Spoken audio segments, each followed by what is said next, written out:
महावीर हो, मिलाओ हमें तुम सुग्रीव को।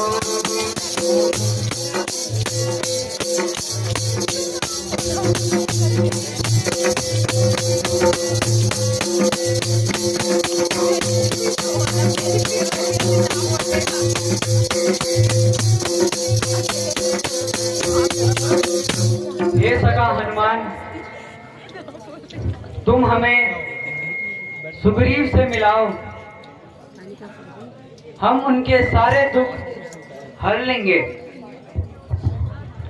तुम जाओ और सुग्रीव को खबर दो। ठीक है प्रभु।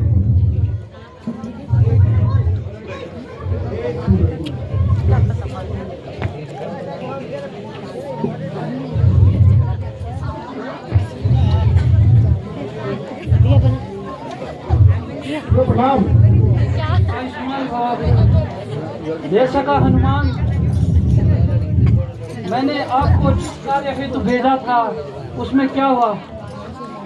ये सका सुग्रीव, तुम व्यर्थ में चिंता कर रहे हो।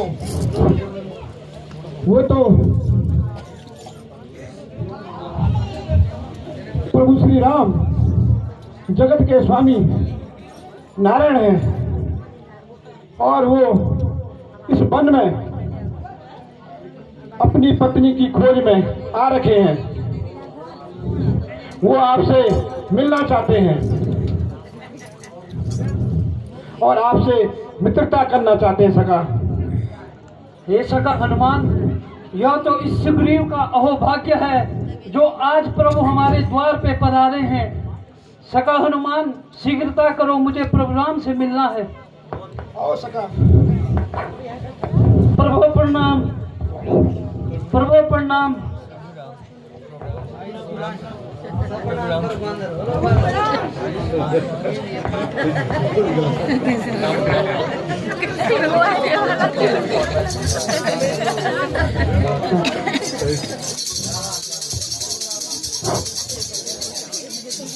हे प्रभु, मेरी भूल माफ करना। मैं तो सोच रहा था कि कोई बाली का, मेरा भाई बाली जो कि हर समय मेरी हत्या करने के प्रयास में रहता है, मैंने सोचा शायद वो बाली के भेजे हुए दूत हैं। और प्रभु, मैं तो आप पे आक्रमण की योजना बना रहा था। हे प्रभु, मुझे माफ करना, मैं आपको पहचानने में देरी कर गया। यही कारण यहाँ रहो कबीता, यही कारण यहाँ रहो कबीता। मौसम कहो सब चरित हरिता, मौसम कहो सब चरित हरिता। जो ना मेरा मधुर होई दुखारी, जो ना मेरा मधुर होए दुखारी। बिनही भीरो कलमा भारी, बिनही भीरो कलमा तक भारी।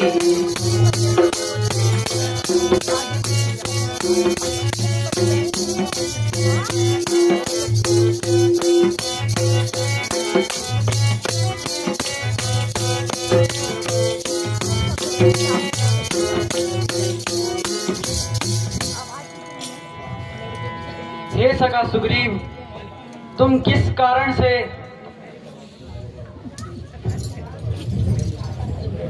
इस पर्वत पर रह रहे हो?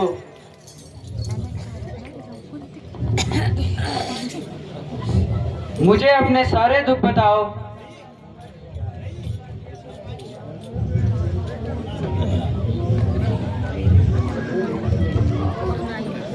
वो मित्र क्या जो मित्र के दुख न समझे? निसंकोच अपने सारे दुख मुझे बताओ। हे प्रभु, ये तो सुग्रीव का अहोभाग्य है जो आपके श्री चरणों में सुग्रीव को स्थान प्राप्त हुआ।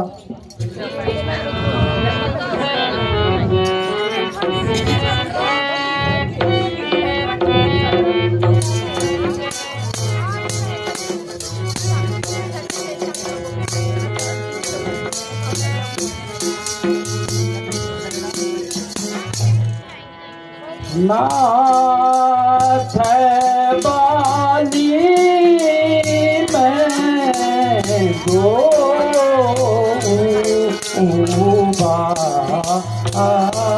आई नाथ बाली मैं तो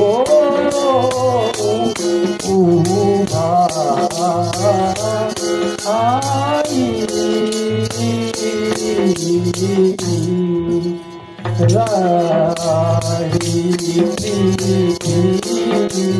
हे प्रभु राही वाराणी नानी जा आई हो कुछ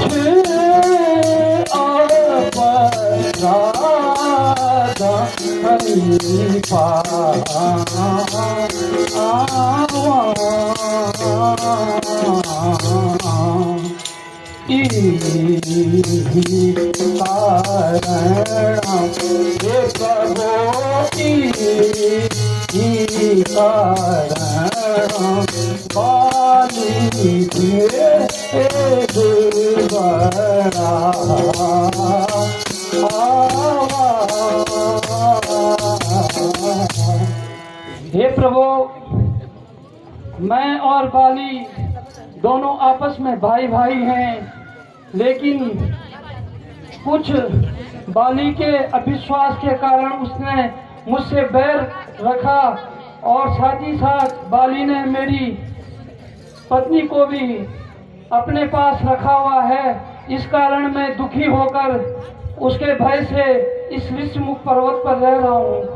हे प्रभु, मेरी और बाली के बीच जो बैर की कहानी है और जो बैर हुआ वो बहुत लंबी कहानी है, लेकिन हे प्रभु, आप इस तरह दर दर क्यों भटक रहे हैं?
हे सखा सुग्रीव, आज से तुम मेरे मित्र हो।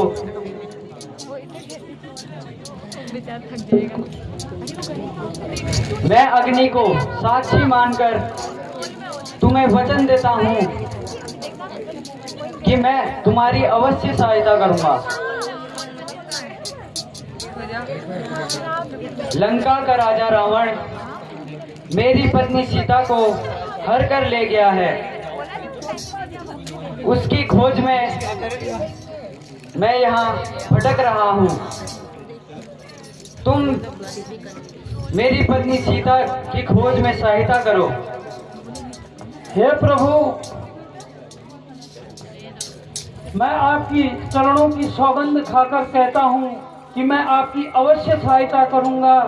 हे प्रभु, अभी कुछ दिन पूर्व मैं दोपहर में इस ऋषिमुख पर्वत पर बैठा ही था कि लंका का राजा रावण एक स्त्री को आकाश मार्ग से अपने पुष्पक विमान में ले जा रहा था।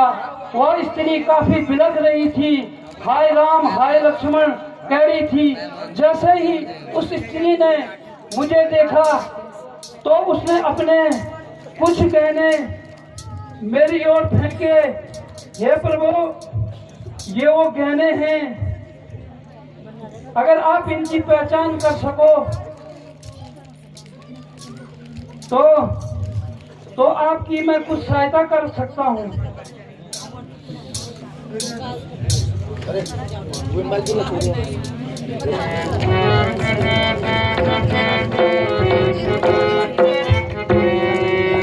भाई लक्ष्मण जरा इनकी पहचान कर।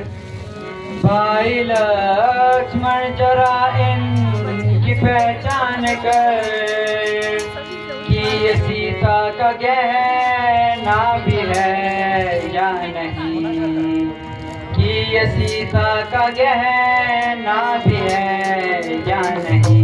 देख ले बात ले खूब अच्छी तरह, देख ले बात ले खूब अच्छी तरह। कभी उसने ये पहना भी है या नहीं।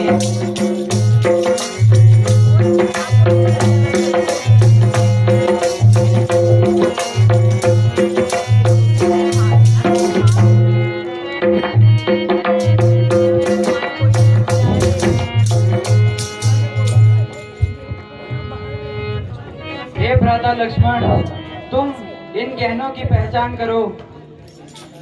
क्या यह सीता के ही हैं?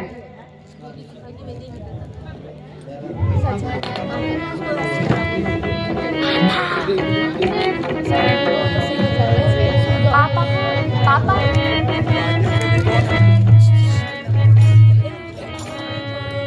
भाई पहचान इनकी मैं कैसे करूं, भाई पहचान इनकी मैं कैसे करूं।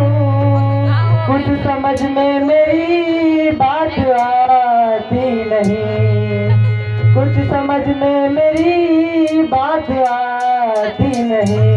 जिसको पहचान सकता बखूबी मुझे, जिसको पहचान सकता बखूबी मुझे। जिसने देर दिखाई वो देता नहीं।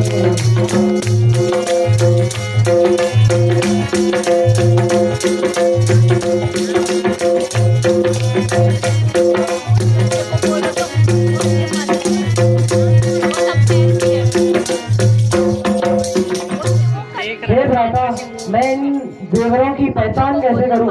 मैंने अपने पूरे जीवन माता सीता के चरणों से ऊपर कभी नहीं देखा।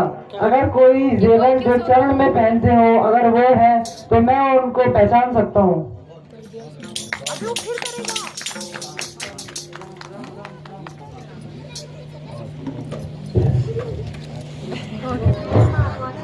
हे सखा सुग्रीव, तुम्हारे और बाली के बीच जो बैर हुआ उस विषय में मुझे विस्तार से बताओ ताकि मैं तुम्हारी कोई सहायता कर सकूं। ठीक है प्रभु।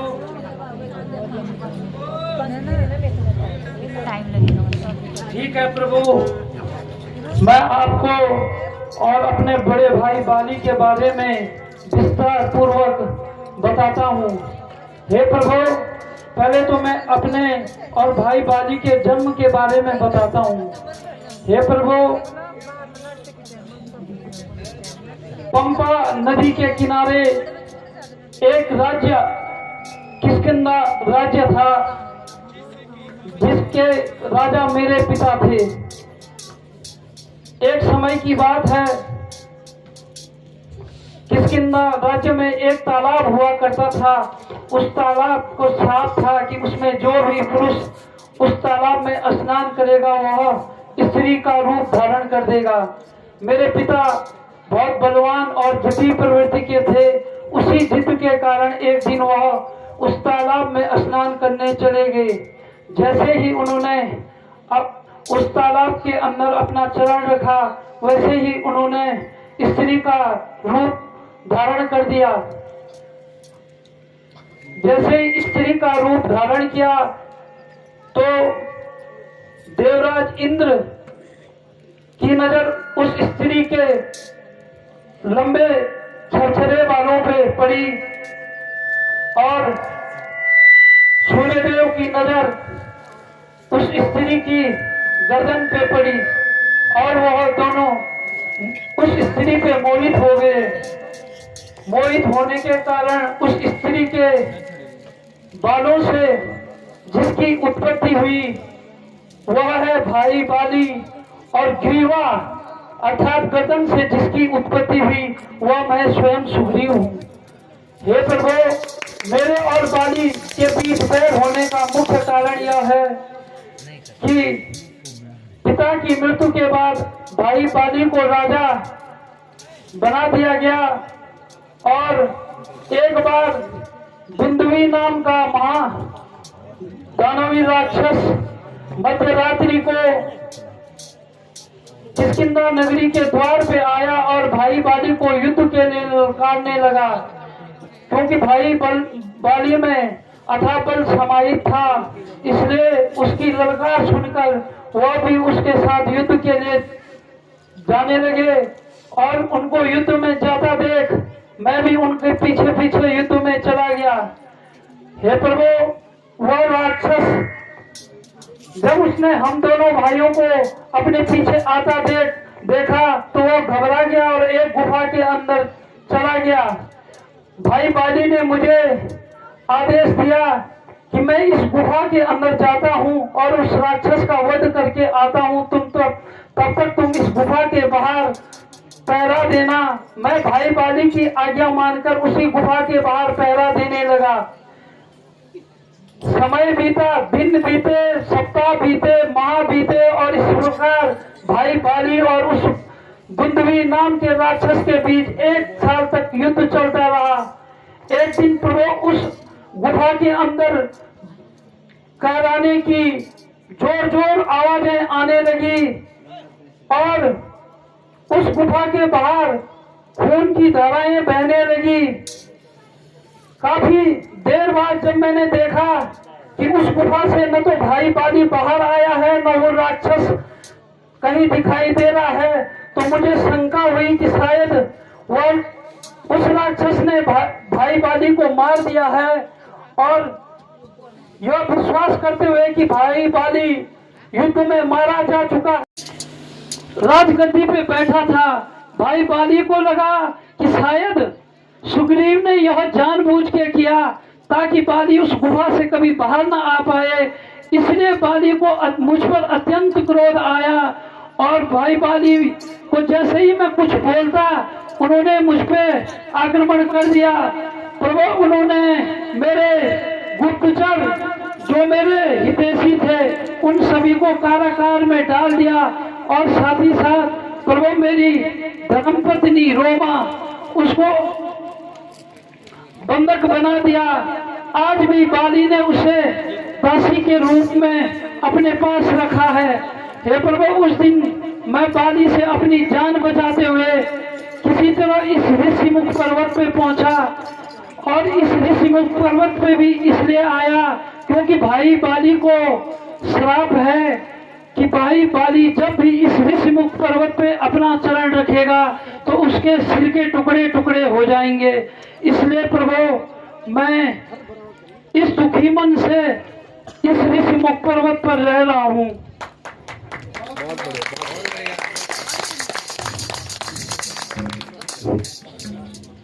हे सखा सुग्रीव, तुम निराश मत हो। तुम बाली से युद्ध करो और मैं उसमें तुम्हारी सहायता करूंगा। हे प्रभु, बाली अपने आप में महान बलशाली है। हे प्रभु, बाली कोई साधारण मानव नहीं है, साधारण बानर नहीं है। उसको वरदान है कि जो भी उसके समक्ष युद्ध करेगा उसका आधा बल स्वयं बाली में समाहित हो जाएगा। इसलिए प्रभु, बाली को हराना मुश्किल है। फिर भी प्रभु, मैं आपके विश्वास से, आप पे भरोसा करके बाली के साथ युद्ध करने जाता हूँ।